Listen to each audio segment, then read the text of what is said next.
नमस्कार, मी जगदीश देशमुख. जय महाराष्ट्रमध्ये आपल्या सगळ्यांचं स्वागत. दिवसभरातील सर्व महत्त्वाच्या बातम्या पाहूया. सुरुवातीलाच बातमी आहे नसरापूर प्रकरणी. नसरापूर ग्रामस्थ आक्रमक झालेले आहेत. रुग्णवाहिकेतून पीडितेचं पार्थिव हे नवले पुलावर आणलंय. न्याय मिळेपर्यंत मृतदेहावर अंत्यसंस्कार करण्यास नकार दिलेला आहे. नवले पुलावर 3 ते 4 तासांपासून नागरिकांनी हा ठिय्या मांडलेला आहे. त्यामुळे मोठ्या प्रमाणात वाहतूक कोंडी ही नवले पुलावर झालेली आहे. पोलीस आयुक्त अमितेश कुमारांकडून ग्रामस्थांची समजूत काढण्याचा प्रयत्न सुरू आहे. मात्र 4 तासांपासून हे आंदोलन सुरू आहे. त्यामुळे पुणे बंगळुरू महामार्गावर मोठी वाहतूक कोंडी झाली आहे. बालेवाडीपर्यंत वाहतूक ही पूर्णपणे ठप्प झाली आहे. ही दृश्य आपण पाहतोय. 4 तासांपासून ग्रामस्थ आक्रमक झालेले आहेत. नवले पुलावर आंदोलन सुरू केलेलं आहे. त्यामुळे मोठ्या प्रमाणात वाहतूक कोंडी या ठिकाणी झालेली आहे. तसंच पुण्याचे आयुक्त या ग्रामस्थांची समजूत काढतायत. मात्र अद्यापही ही वाहतूक कोंडी तशीच आहे. ग्रामस्थ रस्त्यावर नवले पुलावर तसेच बसून आहेत. न्याय मिळेपर्यंत इथून हटणार नाही अशी भूमिका या सर्व ग्रामस्थांनी घेतलेली आहे. मुलीचा मृतदेह सुद्धा या ठिकाणी आणण्यात आलेला आहे आणि त्यामुळे प्रचंड अशी ही वाहतूक कोंडी झालेली आहे. 4 वर्षाच्या चिमुकलीवर अत्याचार केला, त्यानंतर या चिमुकलीचा खून करण्यात आला, हत्या करण्यात आली. त्यानंतर हे सर्व ग्रामस्थ प्रचंड आक्रमक झाले.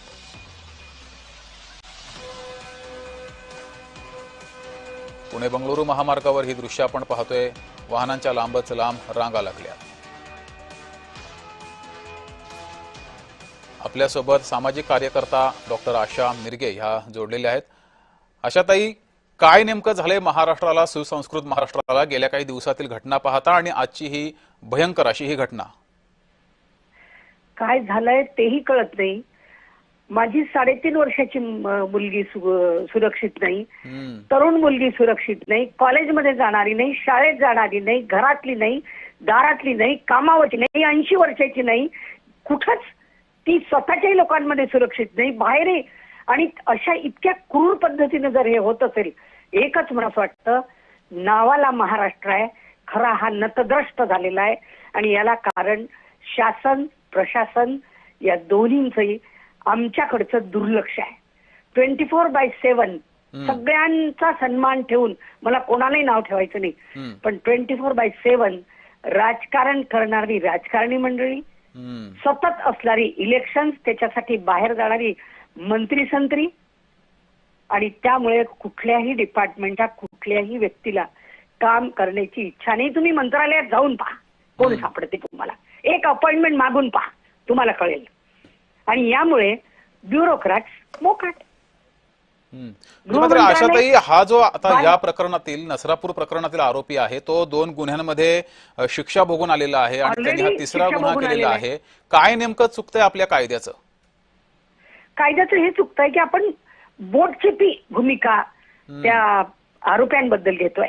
आणि मागच्या वर्षभरातलं, जर फक्त मागच्या वर्षभरातलं सांगते तुम्हाला, वैष्णवी हगवणेपासून तर आत्ताच्या कालच्या नाशिकच्या खरातपर्यंत, इगतपुरीच्या 7 वर्षाच्या त्या शाळेतल्या आश्रमशाळेतल्या मुलीपर्यंत, तर शिर्डीच्या 11 वर्षाच्या जिच्या अंगावर ऍसिड टाकलं, त्या काय झालं त्या आरोप्यांचं?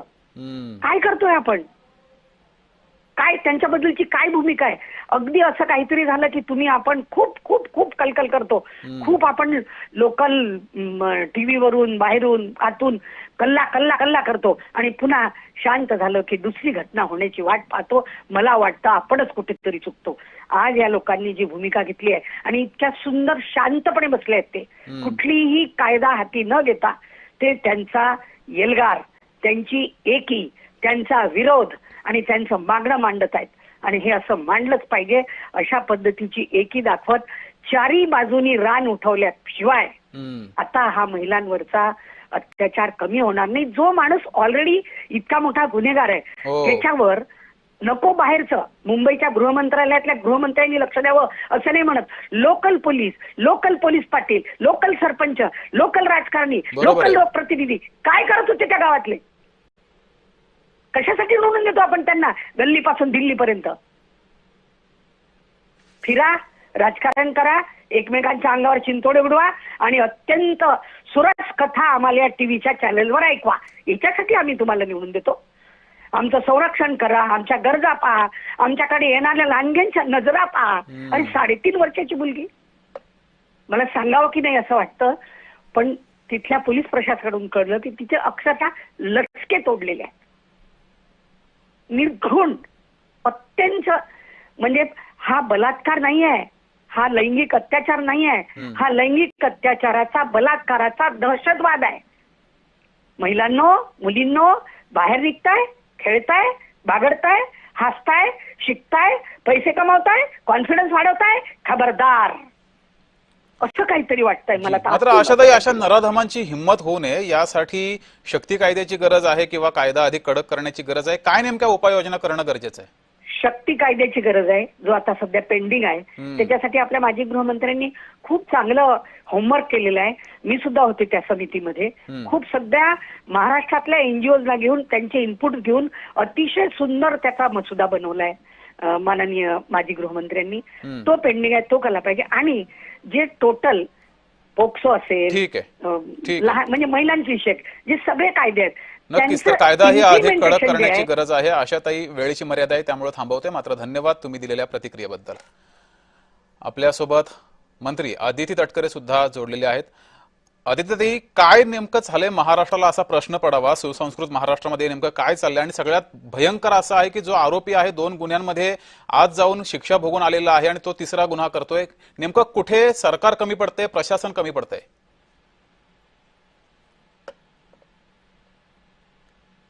ताई, आवाज पोहोचतोय?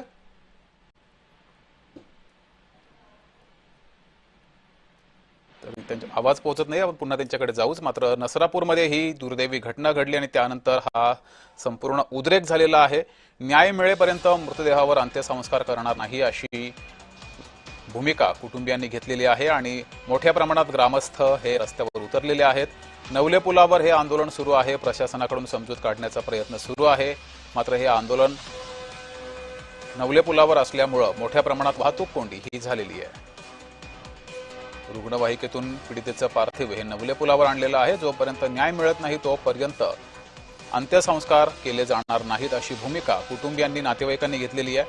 मात्र या सर्वातून अनेक प्रश्न हे उपस्थित होत आहेत. गेल्या काही दिवसातील राज्यातील या सर्व गुन्हेगारी विश्वातील घटना पाहता, मुलींवर, महिलांवर होणारे अत्याचार पाहता नेमकं महाराष्ट्राला झालंय काय असा सवाल हा उपस्थित होतोय. सामाजिक मानसिकतेचा सुद्धा प्रश्न या निमित्तानं उपस्थित होतोय. नेमकं महाराष्ट्राला झालंय काय आणि कायद्यामध्ये काही बदल करणं गरजेचं आहे का अशी ही आता गरज वाटू लागलेली आहे. नराधमांची हिंमत कशी वाढते हाही सवाल आहे. त्यामुळे असे अनेक प्रश्न या निमित्तानं उपस्थित झालेले आहेत. 4 वर्षीय चिमुरडीवर 65 वर्षीय एका नराधमानं अत्याचार केला आणि तिची हत्या केलेली आहे. निर्घृण हत्या करण्यात आलेली आहे. त्यामुळं महाराष्ट्रात हे असे अनेक सवाल उपस्थित झालेत. आपल्यासोबत मंत्री अदिती तटकरे जोडलेले आहेत. ताई, जो गुन्हेगार 2 गुन्ह्यांमध्ये शिक्षा भोगून आलेला आहे आणि 3रा गुन्हा पुन्हा करतोय, काय नेमकं चुकतंय राज्य सरकारचं आणि प्रशासनाचं? खरं तर झालेला हा प्रकार अतिशय निंदनीय, घृणास्पद आहे. माणुसकीला काळीमा फासणार आहे. आणि या संबंध प्रकरणामध्ये कुठे ना कुठेतरी एक कडक शासन देऊन या संबंध जे ही घटना घडलेली आहे त्याच्यामध्ये पीडित कुटुंबाला, त्या पीडित जिनी चिमुकलीनी जीव दुर्दैवाने तिला गमवावा लागला, जिला अशा घृणास्पद याच्यातून जावं लागलं, त्यामध्ये न्याय मिळणं यासाठी संबंध जे प्रकरण आहे त्याच्यामध्ये अधिकाधिक कडक शिक्षा होण्याच्या दृष्टिकोनातून त्याच्यामध्ये कारवाई केली जाईल या संदर्भातलं आश्वासन किंवा त्या कुटुंबासोबत राज्याचे मुख्यमंत्री फडणवीस साहेब असतील, मी सुद्धा सातत्याने त्या कुटुंबासोबत सकाळपासून संपर्कामध्ये आहे. आत्ताही माझं काही वेळापूर्वी त्यांच्यासोबत बोलणं झालं. त्यांना ज्या ज्या त्यांच्या मागण्या होत्या त्याही त्यांनी मला सांगितल्या मी त्यांच्यासोबत बोलत असताना, आणि त्या दृष्टिकोनातून सुद्धा आम्ही जी पावलं आहेत ती उचलत आहोत. खऱ्या अर्थानं म्हणजे मी जी पोलिसांकडून माहिती घेतली त्यानुसार जो आरोपी आहे 60 का 65 वर्षाचा आहे आणि आधी या पद्धतीनं त्यांनी गुन्हे करून का त्याच्यातून त्याची सुटका होऊन हे 3रं हे आहे. खरं तर या संबंध याच्यामध्ये अशा केसेसमध्ये त्यांना पॅरोल मिळणं किंवा त्यांना जामीन मिळणं हेच मला वाटतंय कुठे म्हणजे एक दुर्दैवी आहे. आणि या संदर्भामध्ये एक कायदा करण्याच्या दृष्टिकोनातून राज्याचे मुख्यमंत्री फडणवीस साहेबांना सुद्धा मी त्या संदर्भातली विनंती केली.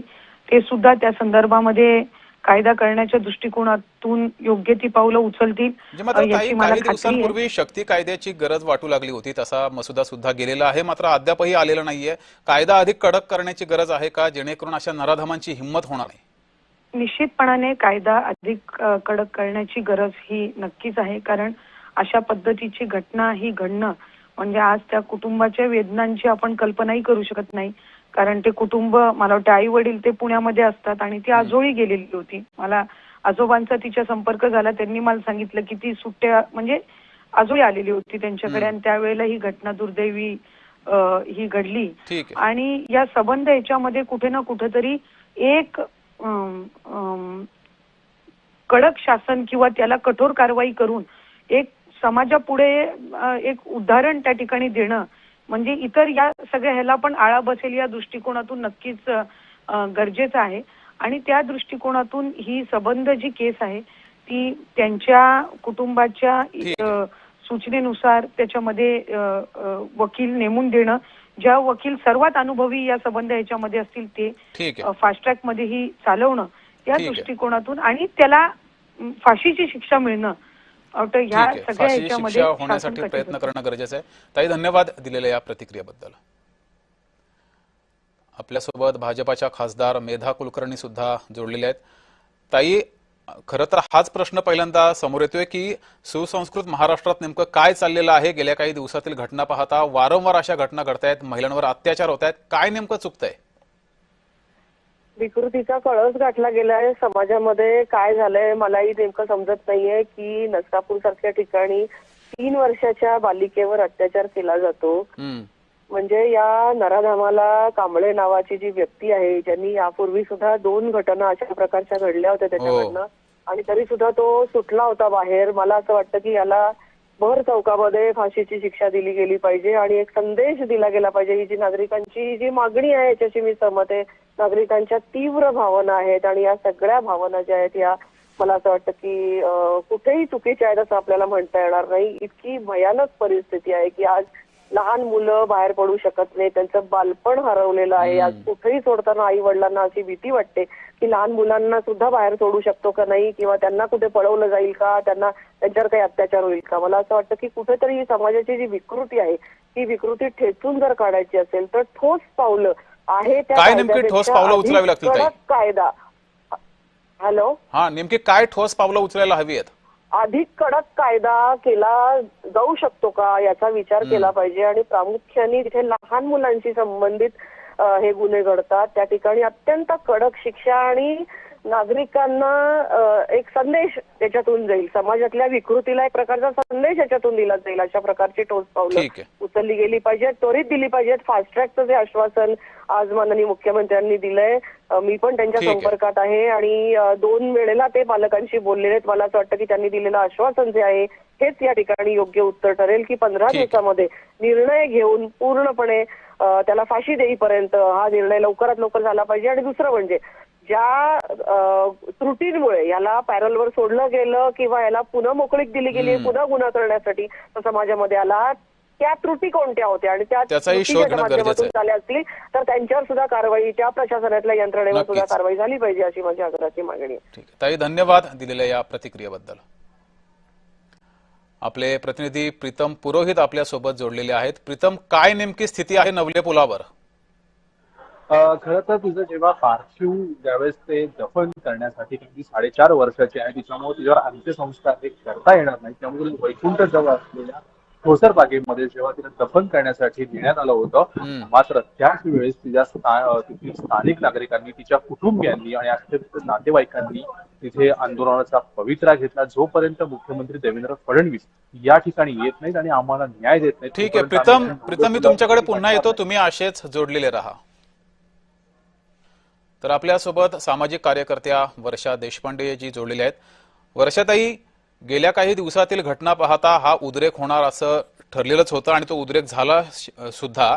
काय नेमकं महाराष्ट्रात चाललेलं आहे? अशा वारंवार घटना का घडतायत सुसंस्कृत महाराष्ट्रात? नाही, आपण जर बघितलं गेल्या काही दिवसातलं तर एकतर अलीकडे ह्या वर्षात किंवा गेल्या वर्षी घडलेल्या घटनांचा कुठलाही रिपोर्ट अवेलेबल नाही. 25 सालापासून बाल हक्क समिती जी गठीत करणं अपेक्षित आहे ती गठीत केली गेलेली नाही. त्यामुळे 25,000च्या वर गुन्हे दाखल झालेले दिसतात. 40,000च्या वर गुन्हे प्रलंबित आहेत असं दिसतात. 3 दाखल झालेल्या गुन्ह्यांपैकी फक्त एका गुन्ह्यामध्ये शिक्षा होते, म्हणजे 25% सुद्धा शिक्षा लागत नाहीयेत. त्यामुळे कोणताच वचक नावाची गोष्ट, कायद्याची भय नावाची गोष्ट राहिलेली नाही. आणि आता जी नसरापूरची घटना घडली त्या संदर्भाने पॅरोलवर पोस्ट कोविड ज्या पद्धतीने पॅरोलवर अतिशय गंभीर गुन्ह्यामधले सुद्धा आरोपी सोडले जातात, त्या अनेक प्रकरणांमध्ये ह्या घटना घडताना दिसतात. त्यामुळे पॅरोल ह्या आरोपीला तर शिक्षा झालीच पाहिजे, पण पॅरोलवर ही सगळी प्रक्रिया होत असताना जे जे कोणी इन्व्हॉल्ड आहेत त्यांच्या संदर्भाने सुद्धा आपल्याला गंभीरतापूर्वक त्यांना ही सहआरोपी केलं पाहिजे. कारण या पद्धतीची जी प्रक्रिया होते त्याच्यामध्ये राजकीय हस्तक्षेप आहे. त्यामुळे या सगळ्या प्रकरणात केवळ त्या माणसाला एका शिक्षा होणं पुरेसे नाही, या पद्धतीने आरोपी बाहेर आल्यानंतर पुन्हा ज्या पद्धतीने गुन्हे करतायत आणि त्या गुन्ह्यापोटी त्या लेकराचा जो जीव गेलेला आहे तो जीव परत येऊ शकत नाही. याला कितीही मृत्यूदंडाची शिक्षा दिली तरी त्या माऊलीचं लेकरू परत येऊ शकत नाही. आणि अशी एकही मुलगी महाराष्ट्रात आम्ही यापुढे हरवू देणार नाही. कारण हे अलीकडे मुलींच्या संदर्भाने, महिलांच्या संदर्भाने घडतंय आणि त्याचं फक्त राजकारण केलं जातंय. ज्या पद्धतीची राजकीय इच्छाशक्ती दाखवायला पाहिजे प्रशासन, न्यायासन आणि खास करून सरकारी वकील यांचं अपयश कसं असतं. 25%च गुन्ह्यांमध्ये शिक्षा का लागते, 75% मध्ये हे अपयशी का ठरतात, त्यांच्या कामकाजावरती रिव्ह्यू घेतला गेला पाहिजे आणि त्यांना अकाउंटेबल धरला पाहिजे. सरकार पक्ष प्रत्येक वेळेला कोर्टात का हरतो हे विचारलं गेलं पाहिजे आणि त्यांच्या कामकाजावरती आणि त्यांच्या नेमणुकांवरती सुद्धा प्रश्न जनतेने उपस्थित केला पाहिजे. तात्पुरत्या घडलेल्या घटनेनंतर हा उद्रेक पुरेसा नाही. आपल्याला समाज म्हणून शासनावरती वचक निर्माण करावाच लागेल. ठीक आहे वर्षाताई, धन्यवाद दिलेल्या प्रतिक्रियेबद्दल. आपले प्रतिनिधी प्रीतम पुरोहित आपल्यासोबत जोडलेले आहेत. प्रीतम, किती वेळापासून या महामार्गावर वाहतूक कोंडी आहे आणि कसं प्रमाणे वाहतूक कोंडीचं? घटनाक्रम सांगतो, साधारण 4:30-5 वाजता तिचं जे पार्थिव आहे. प्रीतम, मी पुन्हा तुमच्याकडे येतो, तुम्ही असेच जोडलेले राहा. आपल्यासोबत उपमुख्यमंत्री एकनाथ शिंदेजी जोडलेले आहेत. एकनाथ शिंदेजी, आपलं जय महाराष्ट्रमध्ये स्वागत. काय चाललंय महाराष्ट्रात हा पहिला प्रश्न मनामध्ये येतोय. गेल्या काही दिवसातील घटना पाहता काय नेमका बदल करणं गरजेचं आहे? ते अतिशय दुर्दैवी आहे आणि अतिशय माणुसकीला कलंक लागणारी घटना आहे. 3-4 वर्षाच्या चिमुरडीवर बलात्कार करून हत्या करणं हे तर म्हणजे या महाराष्ट्राला अशोभनीय आहे. आणि म्हणून या अशा नराधमाला कठोर शिक्षा होणं, त्याला जिवंत राहण्याचा अधिकार नाहीये. त्याला फासावर लटकवल्याशिवाय सरकार स्वस्त बसणार नाही. मी स्वतः या एसपींच्या बरोबर संपर्कात आहे आणि त्या दुपारी मी तिथल्या ग्रामस्थांशी देखील बोललो. आता याला पूर्णपणे आपल्याला फास्ट ट्रॅकवर घेऊन तात्काळ फाशी देणं, हे फाशीची मागणी कोर्टाकडे करणं आणि ती करून घेणं, यावर सगळ्यांनी सहकार्य करण्याची आवश्यकता आहे. मुख्यमंत्री महोदय स्वतःही त्यांच्याशी बोलतायत. मुख्यमंत्री महोदय त्यांच्या नातेवाईकांची वडिलांशी देखील बोललेत. आता फक्त एकच आहे की घटना अतिशय दुर्दैवी आहे.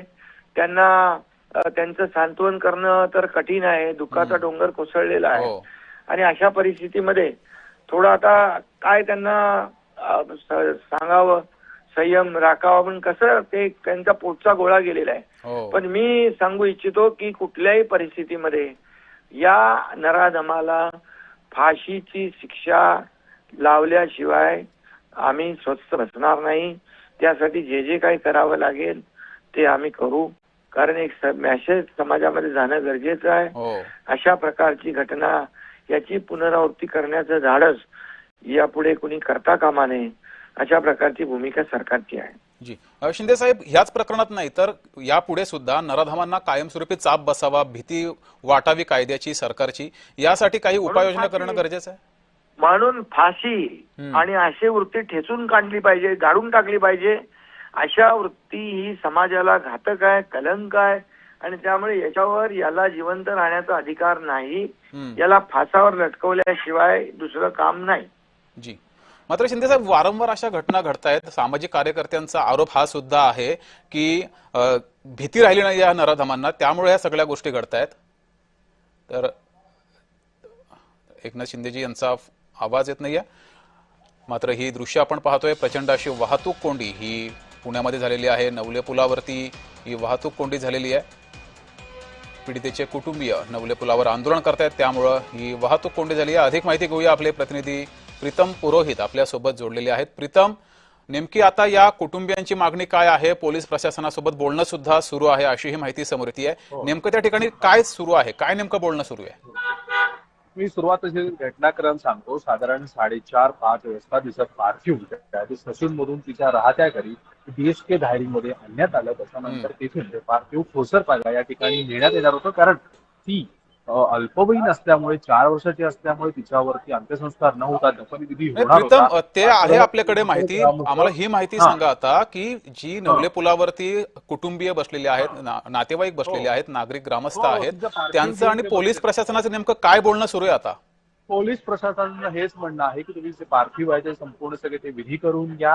हे प्रकरण न्यायप्रविष्ट आहे आणि मुख्यमंत्र्यांनी स्वतः आश्वासन दिलेलं आहे ते कोर्टामध्ये फास्ट ट्रॅक मध्ये चालू आणि आरोपीला फाशीची शिक्षा देऊ। उपमुख्यमंत्री सुनेत्रा पवार यांनी देखील कुटुंबियांची भेट घेऊन सांत्वनपर केलेलं आहे आणि त्यांना देखील आश्वस्त केलेलं आहे। आणि आता सुद्धा राज्याचे दुसरे उपमुख्यमंत्री एकनाथ शिंदे यांनी देखील फाशीची शिक्षा कशा पद्धतीने लवकरात लवकर होईल त्याची देखील ग्वाही दिलेली आहे आणि हेच पोलिसांचं देखील म्हणणं आहे। मात्र कायदा सुव्यवस्था हातात घेऊ नका। मात्र जे काही प्रकार घडलेला आहे तो अत्यंत खेदजनक, निंदनीय आहे, असं कोणीही समर्थन करणार नाही। आम्ही देखील आक्रोशात देखील आहोत, मात्र आम्ही वर्दी जरी घातली असली तरी आमच्यामध्ये अजूनही माणुसकी जिवंत आहे। त्याच्यामुळे आता जे काही सगळ्या पुढच्या प्रक्रिया आहेत त्या तुम्ही पार करून घ्या, त्याच्यानंतर आपण हे प्रकरण न्यायप्रविष्ट असल्यामुळे सगळ्या गोष्टी तातडीने लवकरच करू। ठीक आहे प्रीतम, तुम्ही या घटनेवर लक्ष ठेवून राहा। तुर्तास धन्यवाद दिलेल्या माहितीबद्दल।